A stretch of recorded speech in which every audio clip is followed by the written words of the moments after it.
Hello and welcome to In a Spiritual Sense Kids, a podcast for parents, teachers, and caregivers seeking to support their children's emotional and energetic development. On the show, we'll blend insights from neuroscience, child psychology, and emotional awareness as we explore natural ways to help kids understand their own energy, stay grounded, and enhance creativity and imagination. Don't forget to check out our sister channel, In a Spiritual Sense, where we dive a little deeper into the metaphysical, working to build your intuition, connect with spirit guides, the paranormal, energetic healing, and more. Join me, Stacey Piagno, where we work to bridge the gap between science and spirit.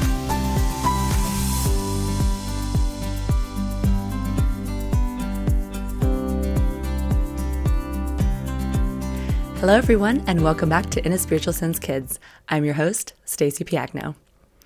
Now, this week I decided to share just one more throwback from In a Spiritual Sense because, quite frankly, it's one of my favorites for healing and helping us all, not just our kids, stay balanced and living in our purpose.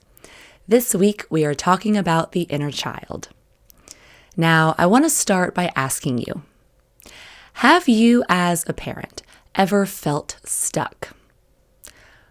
What if the way you talk to yourself, the way you show up in relationships, and even the things that trigger you today didn't actually start in adulthood?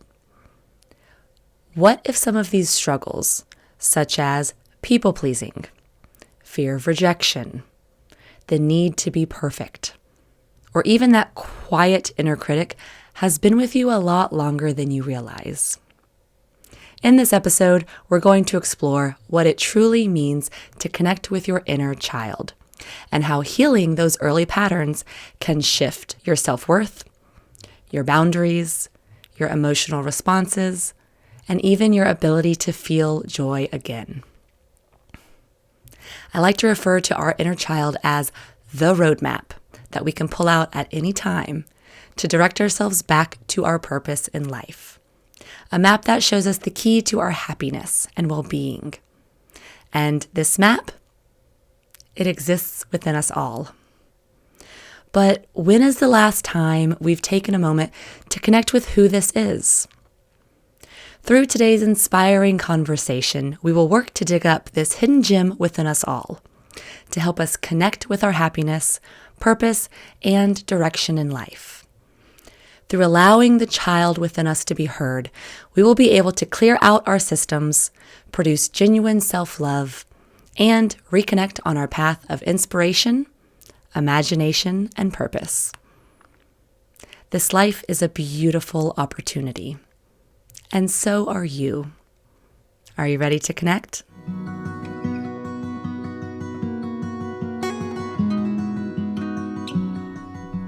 Hello and welcome back to In a Spiritual Sense. I'm your host, Stacey Piagno. I hope you all are having a wonderful start to your week. I just got back from a family trip to the mountains and it was so much fun. Work has been so crazy lately with all the holidays coming up. And so having an opportunity to be away and be in nature for a full week was definitely needed. And during this trip, I had a lot of time to sit and think and reconnect with me. And so, thanks to this time, I was really inspired to share today's topic with you guys, connecting to your inner child. Now, the phrase inner child, I've heard it a lot in the spiritual world and in the therapeutic and psychological world, and I never really knew exactly what it was all about or the importance of it until recently. And what I discovered is our inner child is the map to our happiness. It is the map to showing us directly what our purpose is and how to find it. And by working with our inner child, it's not only a map that leads us to all of these wonderful things, but it's a catalyst for producing genuine self-love. And as a byproduct of self-love, we start to see not only the beauty within ourselves, but the beauty in everyone and everything around us. Therefore, we start buying into that, hence producing more of that, which helps create that world, that experience, that everything is pure beauty. Life itself is pure beauty. And it does take practice, seeing the beauty within yourself and of that around you. But the better you get, you will see that it's a choice on what you want to place your energy on and what you want to buy into. Because whatever you buy into will become your reality. So the goal for today is to get to a point where you love yourself, where you crush on yourself. I heard that once and I thought it was so cute. And we can use our inner child as a catalyst for this. So to start us off, I am going to place a photo of my 5-year-old self here at the bottom of the screen. For those who are listening on YouTube, you get to see toddler Stacy. And this is actually the first thing that I'm going to recommend to you. I want you to take a minute to go back to yourself before the age of 6. And we'll get into why that age in a minute. But I want you to think of a time when you were young as you can think. The goal is before 6. So around kindergarten or before you even started to go into school. And I want you to imagine what you were like. What kind of things were you interested in? What was your personality like? How did you like to dress? What was your favorite color, animal? What were some of your favorite toys or places to play? What was your imagination like? And side note, I know we all had different childhood experiences and we all come from different backgrounds. And maybe you didn't have a great, happy childhood. We'll get into that. It's going to be beneficial. But the point for this moment is to try to connect with a childhood memory or time that made you happy. We want to get back to our roots and connect with who we were as a child. And the reason for this is, before the age of 6, we're still very closely connected to the spirit world. I think I talked about this briefly in the past, but around the age of 6 is when we start to adopt the belief systems of those around us, which at this point is probably our family, maybe our teacher we have at school, because we're still pretty young. And if you listened to our past episode on the science behind belief, you know how important our belief systems are. If you haven't heard that episode, it's really deep. Go listen. However, before this age, we are much more pure of heart. We're guided by our interests, and we live in the moment. We don't know anything else. We see the beauty of everything. We are innocent. And when we're in this state, everything is bliss. As we grow, however, and adopt all the programming of the smarter, wiser adults, because adults know best, we start to step away from our true spirit. We become aligned more or less to whatever our environment is like, which could be helpful or hurtful. But the problem is that we become shaped by our external world versus our internal spirit.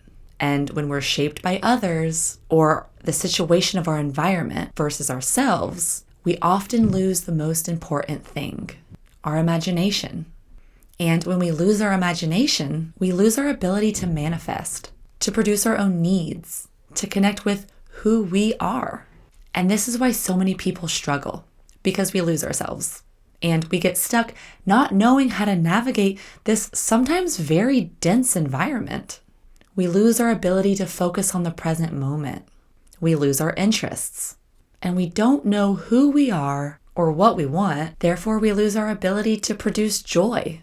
And so we start focusing on the past or the future, which we learned last week causes anxiety and depression. And maybe we start learning how to ground, which again brings us to the present moment. But we're still unhappy.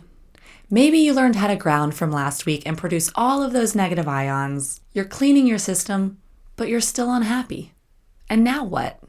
You're thinking, Stacy, I've tried all the things. I've listened to your show, and none of it's working. I'm not happy. Well, I think the missing piece is that maybe, just maybe, you've lost yourself, your pure childhood, innocent self. And if we're not connected with who that is, it seems valid that, yeah, we would be unhappy. We would have a hole, an emptiness.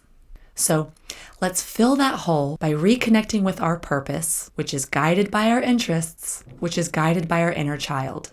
It's all connected. Connecting with our inner child is, as I said, not only the map for finding our purpose and moving forward, but it will also help us clear out any past blockages to show us what needs healing so that we can move forward. So start with a 5-year-old picture of yourself or around that age. Take a moment to connect with who you were as a child. and who you are now. And I want you to ask yourself something.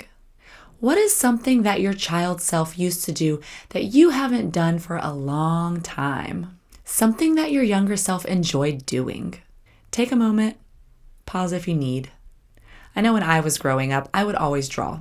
We had this huge piece of plywood and we would throw it down on the floor and we would pull out a big roll of paper, and whether it was my brother or my friends or just myself, I would just draw for hours, and I was really good at it. I was also very active as a child. I was very physically aware of my body. And so I got into sports, and that later led me to becoming an Olympic athlete. And I went on to other amazing things. And it's funny now getting into my spirituality and developing my clairsenses and thinking about what some of my most powerful senses are and what my learning style is. It's all connected to my third eye visually, very much has to do with the arts. And kinesthetically, it's connected to my body. I'm a feeler. I like to study movement. And I realized this even more so as I started to connect with my younger self. And so my point is, the things that we come into this world loving, or the things that we were good at as a child, show us quite directly what it is we need to spend more time doing or incorporating into our world, into our career, into our purpose. When Spirit gives us an interest in something, it's because we're supposed to be doing that thing. It is connected to our direction in life. And I might get on a tangent for a minute, but in our more recent past, when we think generationally of our parents and our grandparents, it seems we've all had different waves of purpose. You know, when the Industrial Revolution hit throughout the world, it kind of feels like people's purpose seemed to, generally speaking, shift from survival mode to providing in a way where you could go out and make something of yourself. We became more independent. We made life easier with machinery and business was booming. We became stronger at production and faster at working. However, the shadow side of this is, although it did bring in lots of jobs and financial stability for our families, it also means the purpose of that life is to somewhat live for others. I mean, this is at least a perspective, because it was all about providing for our family and making a better life for them. And perhaps that still is your purpose, and that is beautiful, to provide for others. I think, however, the unhappiness creeps in when we are unconsciously living for others, because that trait still flows through us from these recent generations. Or maybe you are of that generation. And now I do live in America, so some of my perspective is based on my environment, and I can only speak for my generation. But I think a lot about my parents and my grandparents' generations, and how a lot of life has shifted from survival to providing to now something a bit different. Because when I think of my generation and a few under me, I think that we can all feel we're living in the middle of another big shift. And the way I see it is that we are now in a place where we have the opportunity of more self-expression.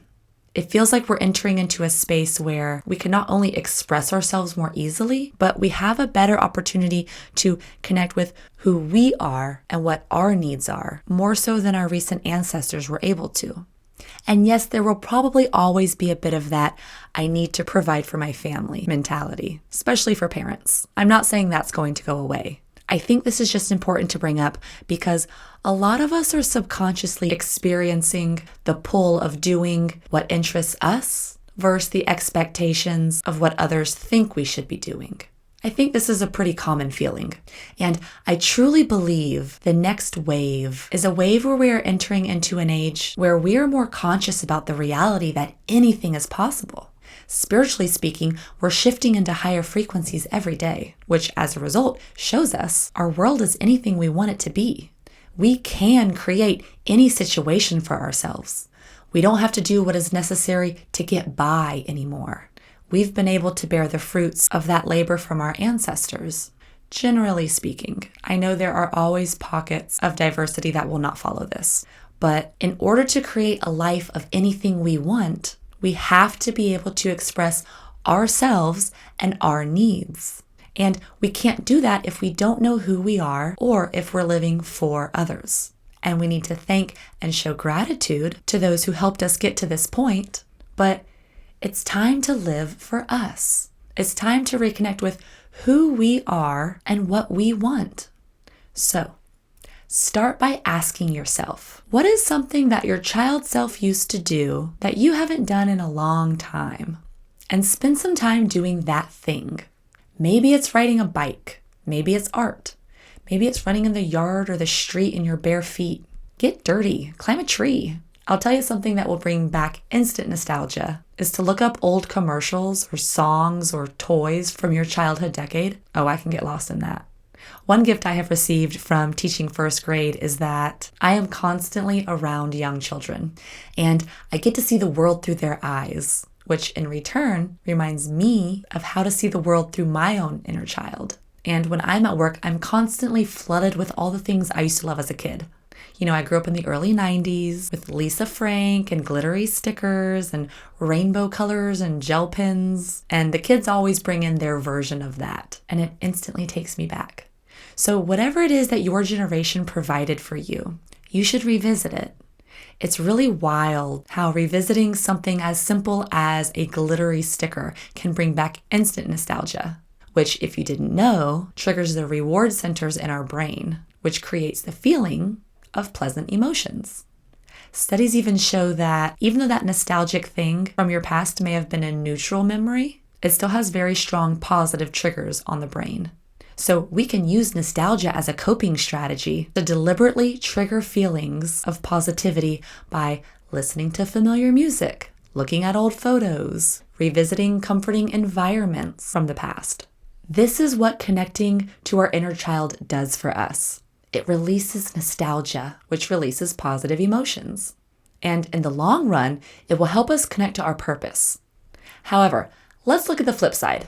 What if your childhood was filled with trauma? Well, when you're ready, the only way to truly clear that wound is to take care of it.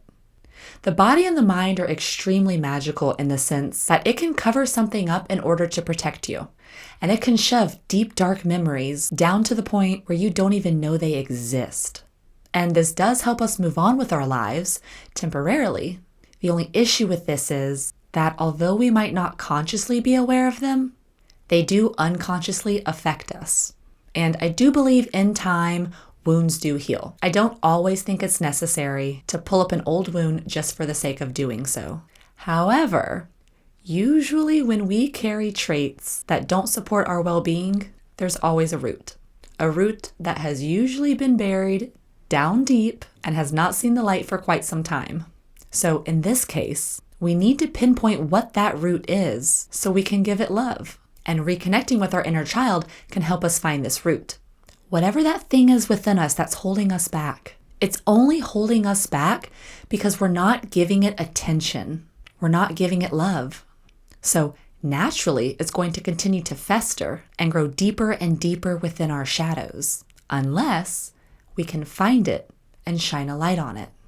But maybe we're scared of finding just what has grown so deep in our shadows. Maybe we're afraid that when we find it, it will consume us or bring us back to that time of pain. It might, for a brief amount of time, but I can promise you one thing. You are stronger than that shadow, because in order to have a shadow, you have to have a light to cast the shadow. And what we have to realize is that we are the light, and the shadows are only a reflection of what needs more attention. They are not a part of us, but rather a perspective of our experiences that get stuck in us, stuck in the mind. The shadow is a reaction to those areas where we have not shown our light. So how do we get rid of the shadow? Well, we have to find it. Sometimes that's the hard part. And then we give it light. We give it love. We give it attention.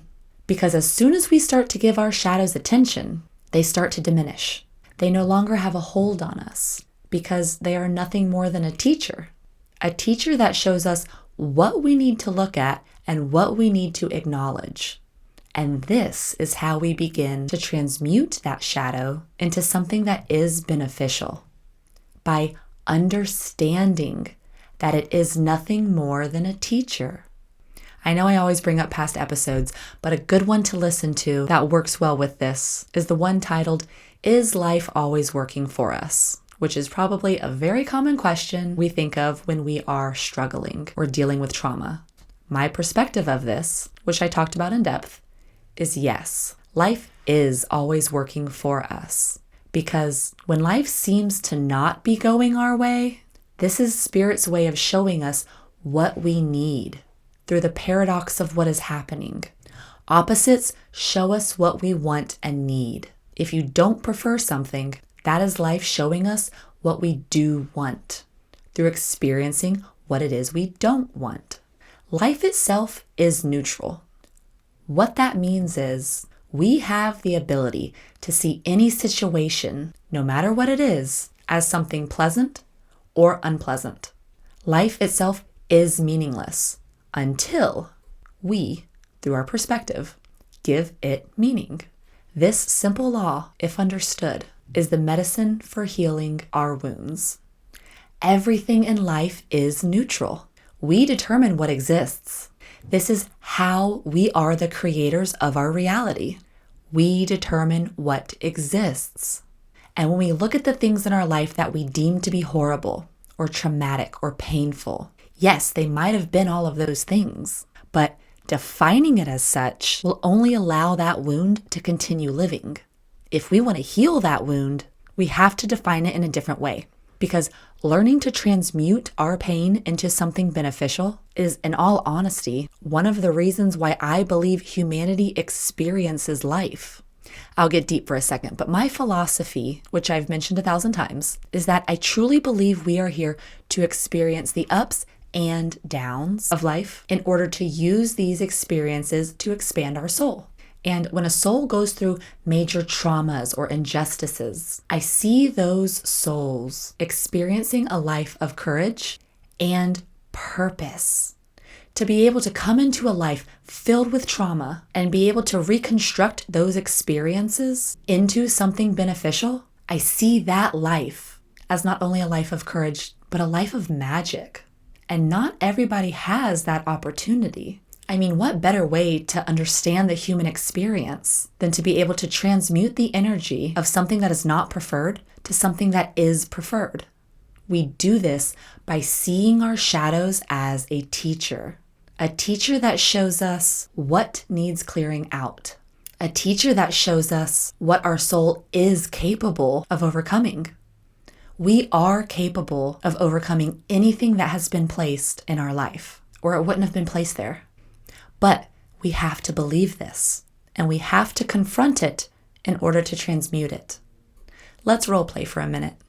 Let's just say you had the opportunity to know what you would experience in this life before you were born into it. Let's just say you knew XYZ was going to happen, and you were going to have to experience that thing. What do you think the purpose of going through that would help you with?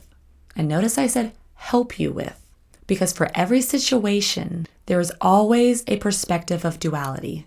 Remember, we can see anything as good or bad, and sometimes we have to be creative, but there is always a positive for every situation. And I know we've all been through different circumstances. I can hear some of you yelling about murder, rape, and death. Those are always the most controversial topics. But just humor me for a minute. Although those things are probably on the farthest side of shadow, pain, and fear possible, what that means is the opportunity of outcome from that experience will offer an exceptional amount of light if we are able to finish the transmutation of that experience. Meaning, we are able to fully connect with that horrible thing and see it differently. I'll explain a little more. I asked a second ago, what would be the purpose of experiencing a dark situation? One answer is so that you can experience that level of opposition, because the lower you go, the higher you will be able to climb. The more duality you will be able to experience and understand.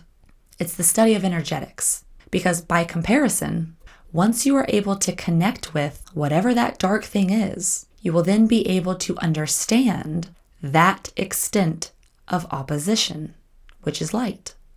And for those who may be living a life such as this, a life filled with darkness, You need to know how purposeful it actually is. For those who are going through difficult situations, those experiences are purposeful. They are some of the greatest gifts because they offer the greatest amount of opportunity, the opportunity to feel, the opportunity to expand your soul much faster than that of someone who's living a life of neutrality. Remember, when we're living in spirit, we don't have the opportunity to feel like we do here. It is a gift to be here and experience the feelings humanity has to offer. And transmuting our pain to purpose is one of the most empowering things we can accomplish as a soul. It is one of the greatest gifts we can acquire because it forces us to produce courage, patience, creativity, love. We don't just learn these things by talking about them. We learn them through the experiences we have. And we learn the most when we make mistakes and we experience the unpleasant. It therefore is a positive thing to experience struggle, to experience pain. It actually helps us. It helps us by understanding how to produce joy through the perspective we hold of any situation. It helps us learn to consciously choose how to give meaning to this meaningless life. Our perspective is the key to healing, and it is the key to growing our inner strength. Healing is no easy task. However, I believe it's difficult because we're not taught how. Healing is nothing more than a shift of attention. That's it. It's a mental shift of our awareness. And once we are aware, it then becomes a choice of where we want to place our attention. And it takes a lot of willpower to continue choosing a positive perspective. But the more you do this over time, the easier it gets because we start to rewire our neurons. We start to shift our energy from dense to light because we become more aligned, more healed. And adding one more thing to the purpose of why we go through unpleasant situations. Maybe it is you who has a purpose to heal your lineage. Have you ever thought about that? Maybe it's you that needed to be born into your family of trauma, born into the situations that you've encountered, because it is you that is strong enough to heal not only yourself, but your ancestors before you and those after you. Because when we heal ourselves, it's not only us that benefits. When we heal, we stop that trauma dead in its tracks. We put a stop to it evolving into our children and grandchildren. And we start to heal all those who came before us because they no longer carry the burden of pain that they have been holding on to. Through us, they are liberated. And that is a powerful life. And not everybody has that opportunity. So here's my next question for you to ask your inner child. What is something that he or she would be proud of you for?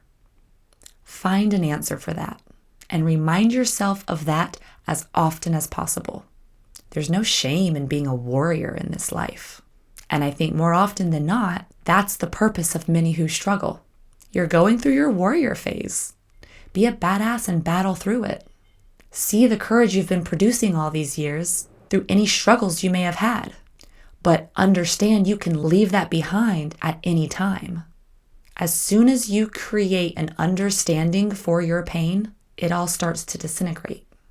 And so, moving forward, one more question to ask your inner child. Is there anything that he or she would still want you to do? Without fear, without judgment. Remember, when we are living through our inner child's eyes, we do not yet understand fear or judgment. We are free to follow the choices that inspire us. We are free to make choices based from our imagination because we're still connected to it. So go find a picture of your childhood self, place it on the fridge or by your bed or make an altar for it and cherish that part of you. Live for that person. Bring him or her back into the world and use this as a catalyst for living a better quality life that is more aligned to you and not the opinion of others. A life based on imagination, creativity, joy, wonder. These are the qualities that we should be conscious of producing each and every day. Liberate yourself from anything other than that and connect with your purpose. Understand that anything you want to accomplish in this life is obtainable. All we have to do is be able to think of what that is. And we do that through connecting with who we are. Allow yourself to look at the world as if everything you were looking at is new. You're seeing it for the first time. Start to connect with the present moment. Focus on what is happening around you in each and every moment because it's all new and it's all exciting, especially with your newfound perspective. Practice experiencing life as a child. See what they see. Feel what they feel. Produce that wanderlust feeling through your curiosity of everything. Look at the colors of life around you and work to stay in this space as you continue on this adventure of life. If you enjoyed today's episode, I hope you use it to inspire those around you, and I'll see you next week on In a Spiritual Sense. For those looking to connect further, please feel free to send emails to info@inaspiritualsense.com or hit me up on Instagram, where you can find weekly inspiration and updates. I look forward to connecting with you.